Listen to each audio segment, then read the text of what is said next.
ನಮಗೆ ಕಮ್ಮ, ನಗುವೇ ಇಲ್ಲದ ಲೋಕ ನಮಗೆ ಕಮ್ಮ.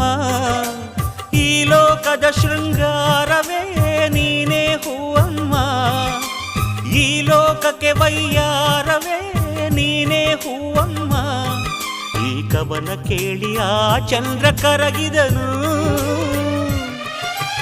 ಕನಸುಗಾರನ ಒಂದು ಕನಸು ಕೇಳಮ್ಮ, ಕನಸುಗಾರನ ಒಂದು ಕವನ ಕೇಳಮ್ಮ.